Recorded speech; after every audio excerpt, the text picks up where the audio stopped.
At the beginning of season 3, we re-encounter Sookie at the lovely French restaurant where Bill has just proposed. She's come back from the bathroom and he's gone. Bill!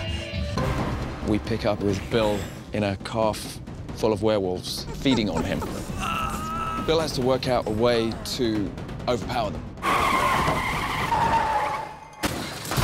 Bill crawls out of that in great pain and calls to Jessica. Jessica! I get a feeling of a place. So Sookie and I get in her car and we're looking for this location that I've sensed. That's Bill's car! We find his car in a ditch with a dead dude sticking halfway out of it, and he has this brand on him, which we look up, and it turns out it's something called Operation Werewolf. Bill, he gets his strength back, and he is able to go and look for the wolves that did this to him. We see Bill at the end of massacring these wolves, and in rides the king of Mississippi, Russell Edgington. These wolves do your bidding? Well, unfortunately, not as well as I'd hoped. Bill is made to get on the horse and ride off with Russell to his palace. So at the end of season 2, Jason found himself in quite a precarious situation. He's killed a man. I was just doing what I had to protect myself. Andy, in an initial bout of what seems like chivalry, sort of takes the blame for killing Eggs. But I ain't no hero. Jason's not really one for letting anyone steal his glory, so he gets very sort of upset and rather confused by the fact that Andy's getting all this glory and I'm getting none. Everybody loves you. What do you want me to do? Stand up and tell them all the truth? So Jason pretty much blackmails Andy into sort of letting him into the cop force. You're gonna make me a cop, and you're gonna make me one now. Jason being in a position of power is rather hilarious, because if anyone should not have any position of authority, should not be wielding a gun, it's Jason Stackhouse. So at the end of season 2, I find out from my adopted mother where my biological parents live. It's really you. And I find out my father is not a shapeshifter, but my mother and my brother are. Holy crap! Look at this layout! Well, the next day, they show up at my restaurant, and I see that Tommy's going in a bad direction. He's stealing, and I kind of see myself in him, and I want to help him out, so I offer to give him a job at Merlotte's. Something's going on with you all. I feel it.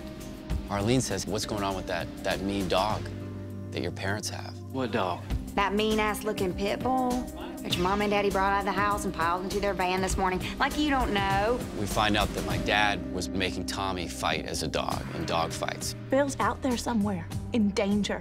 You're so blinded by your obsession with Bill Compton, you're likely to run through the streets, alerting whoever has Bill that we're onto them, or getting yourself killed. Eric tries to kind of keep Sookie out of it because he knows that this is dangerous. Goddamn hands up! Listen, Eric Northman's the one who sent me. Alcide is brought in as a bodyguard, a protector for Sookie. He takes Sookie to a werewolf bar in Mississippi. I end up getting close to the group of werewolves that abducted Bill. We also are introduced at Lupines to Alcide's ex-fiancée, Debbie Pelt. She's all done with you, Hervo. She has cheated on Alcide repeatedly and leaves him for Coot. She went and found herself a real wolf. We realize that Alcide's pack of werewolves have become addicted to vampire blood that's being given to them by Russell Edgington. Drink. Bill is taken to Russell's palace. You're late. Talbot. William Compton. Welcome to Mississippi. He is taken into a silver-lined room with no windows, and he's locked up, and he knows that he's going to be staying there for some time. So Russell invites Bill down to an elaborate supper of blood sorbet with his partner, Talbot. They've been together for centuries, and in walks Lorena. I'm just in time for dessert. So Bill realizes that he's in a very difficult position. Not only is he being held, but he's being held by the king. There's no way he's going to be able to get out of it. He decides to do what Russell wants him to do. I humbly pledge my loyalty to your majesty. Eric goes to Russell Edgington's mansion and sees this crown that belonged to his father 1,000 years ago. That's when he realizes Russell was the one who used these werewolves to slaughter Eric's entire family. He's very determined, and he's going to get his revenge. I don't want to kill you, but I will. Debbie is not pleased that Alcide and I have been spending time together, and so she shows up to kick my ass. And we have a knockdown, drag-out, hair-pulling, face-smashing, door-breaking, mirror-shattering fight that ends with me taking a pair of scissors and slicing her from here to here, and her leaping out the window with me pointing a shotgun at her with this kind of "I'll get you" kind of attitude, which you know on our show means that there's going to be a big showdown at some point. Tara's very distraught because Eggs, whom she thought she was in love with, has been shot. Her mourning spirals deeper and deeper until she tries to commit suicide. I whisk her away to get reacquainted with my mother, her aunt. God killed you too. Almost. Seeing her in the hospital is basically, you know, Lafayette saying to me, you know, I think you can probably end up like that. So while in the hospital, I meet Jesus. I've been taking care of your mother for 6 months. I think you're the first visitor she's had. And then, of course, she sees that little flirtation going on with Lafayette and Jesus. You a friend of Bill Compton's? No. You? Not really. Tara goes to the bar, and Franklin comes in. He's a vampire, and Tara doesn't like vampires. He shows up at Sookie's house. Good evening. He's trying to figure out where Sookie is, and I have no idea what's going on. All I know is that he wants something from her. Let me go! He kidnaps me and takes me to Russell, the king. I have a present for you, sir. Franklin Mott arrives. He has the file that Bill has been keeping about Sookie. I think telepathy runs in this family. Bill's been trying to make himself the interesting party to Russell, and at this point, he's not anymore. Sookie becomes the focus of Russell's heat. Bill! Bill escapes from the palace and goes to find Sookie. You have to leave now. I will, but tell me what I'm running from. Come on in.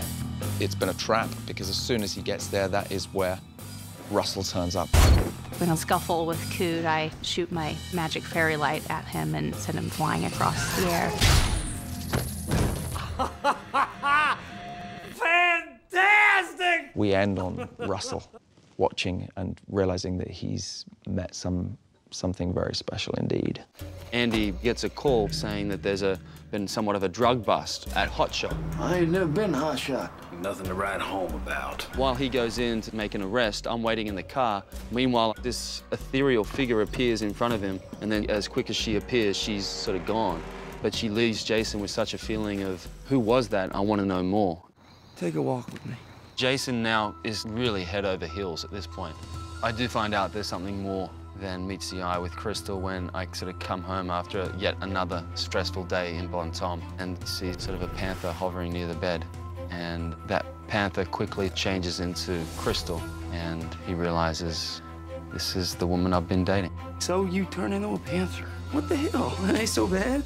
He tells Crystal that he's gonna get the enforcement authorities to come in, raid Hot Shot, you'll be okay, and everyone will be arrested and taken away. We gotta stop that raid. Why?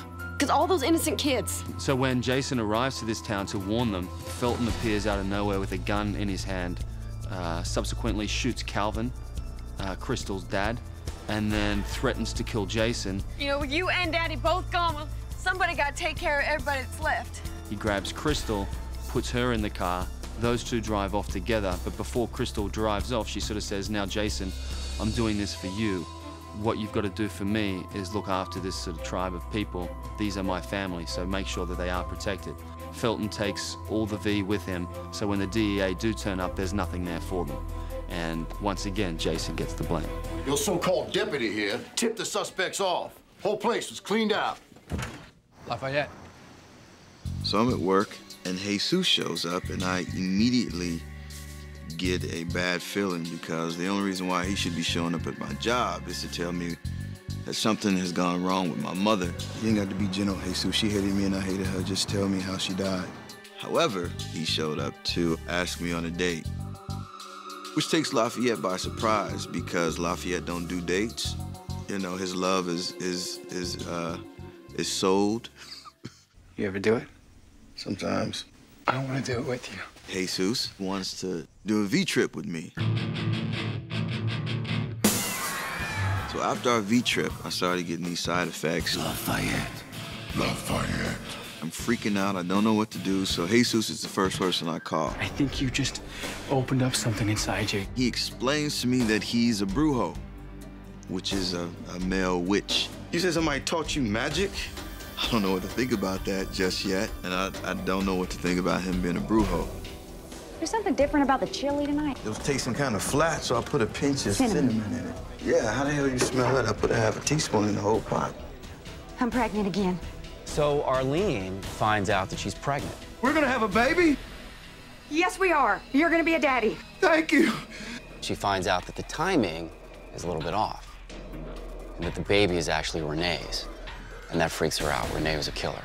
We arrive back in Russell's house. Lorena takes out her years of frustration by cutting Bill up into pieces. Tara has also ended up at the mansion with Franklin, who is holding her hostage and going to try to forcibly turn her into his vampire bride. While he's sleeping like a baby, she bashes his head in. And also goes and manages to find Sookie. She and I basically stage an escape. Bill! I come in, and then Lorena tries to kill me. Bill summons the last of his energy to get her off me and get into a position for me to stake her. And then she, as they do, explodes. Tara, in the meantime, has found Alcide, and now he is coming to help us. Come on! Close the door. I'm running in the back with Bill.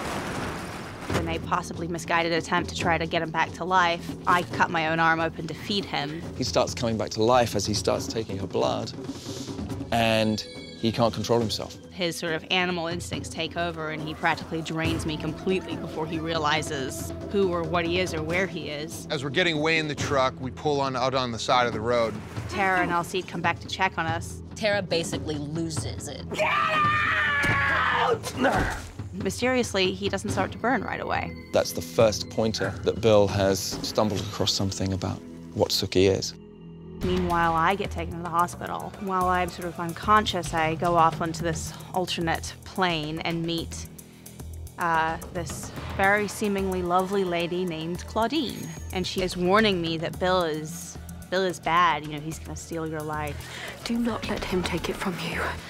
She wakes up and all she can remember is what he did to her.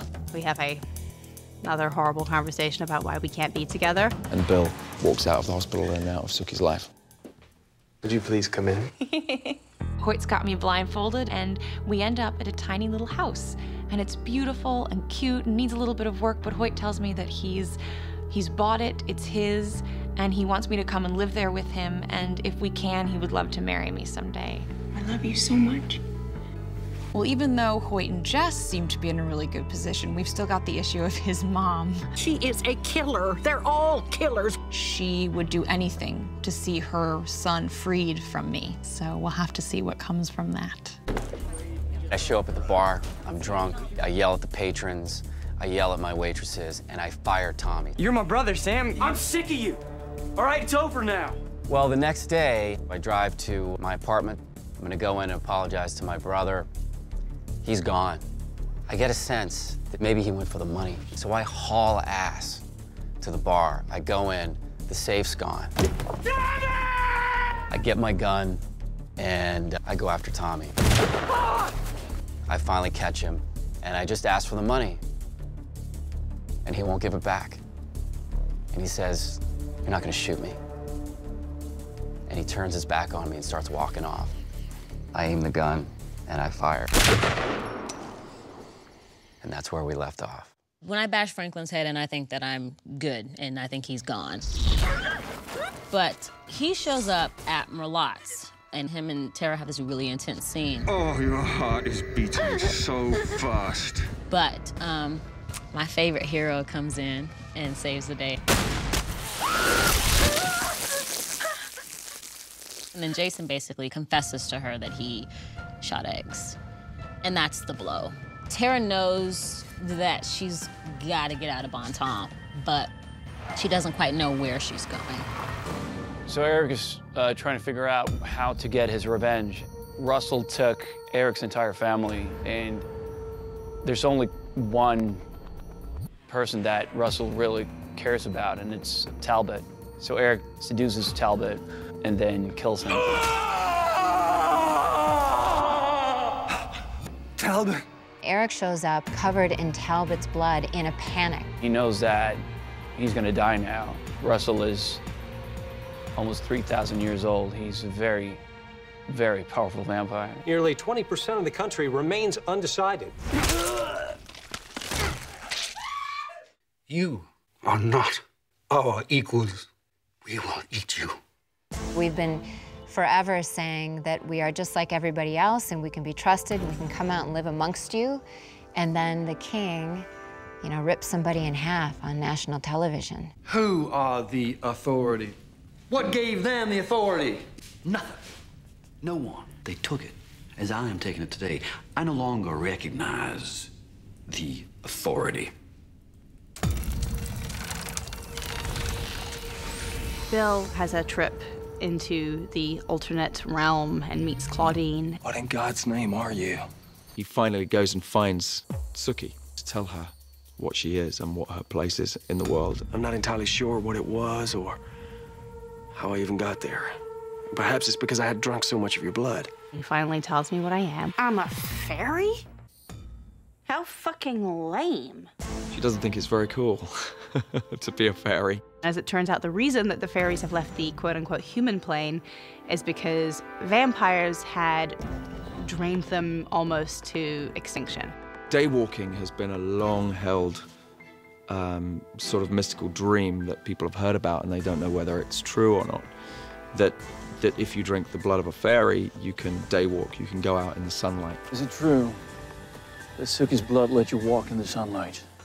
The blood works for a few minutes, if that. Eric is implementing this plan to fool Russell into thinking that he can walk in the daylight if he drinks Sookie's blood. Eric finds Russell, and Russell is ready for the big showdown. I can offer you the sun. Oh, daywalking. Oh, the old myth. And Eric basically says, you could kill me now, sure, but if you go back with me to Fantasia, we can drink Sookie's blood and we can walk in the sun, and if it doesn't work, you know, you can kill me on the spot. You go first. I'd love to. Eric knows this is a lie, that they're both gonna go out and die in the sun, but it's worth it. It's glorious. They're gonna die together. Silver.